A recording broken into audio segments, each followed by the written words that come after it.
Welcome to the first guide on Savage Lands. There are going to be a whole multitude of guide series on this game to cover different aspects within this game.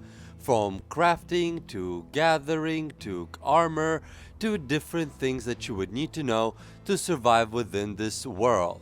So, without any further ado, let's jump into the fun.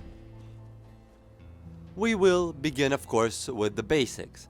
For example, if you would click K, you will open up, your crafting inventory. Here you will see what you can craft. Please note, for you to unlock these crafting components, you would first need to discover the item, it's the key item within itself. For example, for you to unlock ebon steel, it preferably that you would discover either high quality or radiant gem while farming. Same goes for the other stuff. So once you discover the key component, it would all becomes unlocked. The next key that we're gonna take a look at is going to be the J key. Once you click the J key and open the tab, on the first tab here, you will see different houses. Second tab is of course still is coming soon. Third is second tab backwards. If for some reason, you get what I'm saying. If you go to the survival checklist, you have a little quest category here of things you could do. So far there is no kind of progression or any kind of continuation within this quest line. So even if you finish them, you don't really get anything currently. After that, we have, of course, our beloved weapons. As you could see here, I will go through what you guys could see are the weapons within this game. Please note that I will have videos in the future that will demonstrate all these weapons and how they look quite clearly. Now, let's take a look at the next tab. Next tab we have here is armor. Here we have chain boots, and it tells you all the different armor that exists within the Savage Lands and all the components that are required. Please note that these components, especially like high quality radiant gem fragments, are extremely hard to get. Depending on how many people you're working with. These are all the current armors that exist within the game. As you could see, I still had one locked over there. After that, we would have pouches and other crafting stuff, such as bandages, compasses that exist within this game, able to grind dust, different torches, more pouches, and more stuff. If we of course now click I, you will go into the inventory. Please note, the way your space in your inventory works is that if you have a bag, it's whatever item you have in that bag is contained within that bag. For example, let's say I put this meat, this bandage. You know what? It'll be easier to put one from below up. And then we drop it.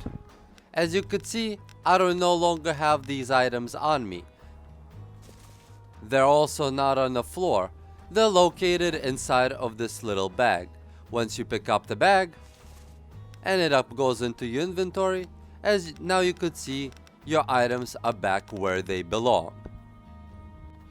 Now, let's talk about these blue, red, and yellow bars that you see on your screen in the top left corner. The blue is how cold you are. During nights, it gets extremely cold, so it's strongly recommended to stand near a campfire not to lose, and start freezing. As you could see, my coldness is going down because right now it's getting colder outside.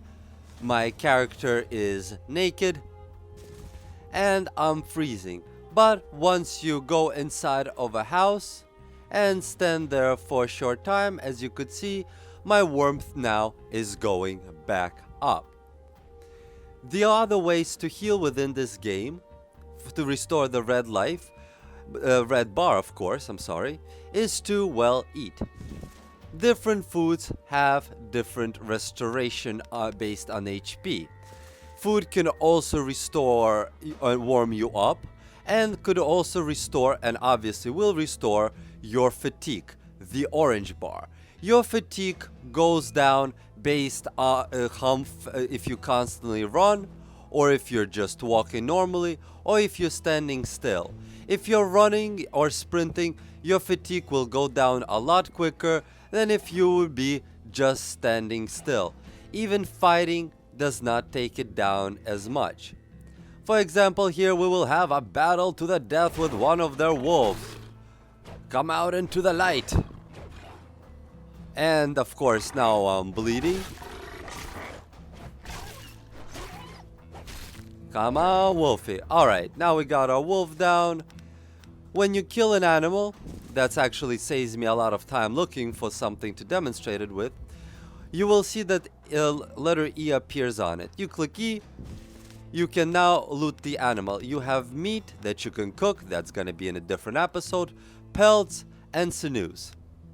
All of those are crafting materials. Also, if you would notice that it now says that my character is also bleeding.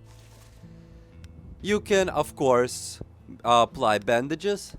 How to craft bandages you can find in your book right off the bat. Basic bandages require 2 cloth. You apply your bandages and bleeding goes away. Same goes for starvation. You're starving, you eat your meat, and as you could see, all 3 of my stats are going up simultaneously. Now, please note that when you die so far in a game, the corpse seems to last from about 15 to 20 minutes. When you die, the only thing that drops outside of your body on 2 sides of you, or right next to you, would be what you're holding in your hand and what are you holding in your offhand. So, depending on what you're holding, that's gonna drop outside of your body, and everything else will be on you, all your bags. Please also note that anybody can loot your corpse on the server. So if you're playing on a server with a bunch of people you don't know, and if you die to a mob, they can loot you, even though currently you cannot attack another player in any form or way. Another interesting feature that I figured I would mention, whenever your character takes a lot of damage, is you could see the screen starts to turn slightly red. That means, well, you are near death. And when you get below 10%, you could barely see what's on your screen. As you could see, this wolf will murder me, and well, I am dead. Now, and the last thing we're gonna do in this video, we're gonna take a look at the player stats. These are your current things that, well, can happen to you. Please note, this is not the effects that are on you currently. They're just being listed. These are your other stats, your health, your hunger, your cold. This is the damage that you currently do with selected weapon. As you could see, that is 8.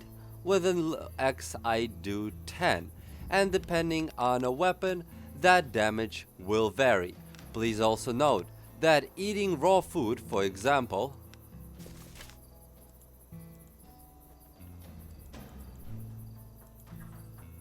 I didn't get sick that time. Well, but in any case, eating raw food at times can get you sick.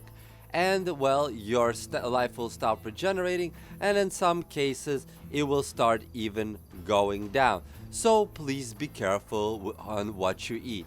Well, preferably cook it, and you'll be perfectly fine. Thank you all for watching my guide on Savage Lands. I hope you found it helpful and informative.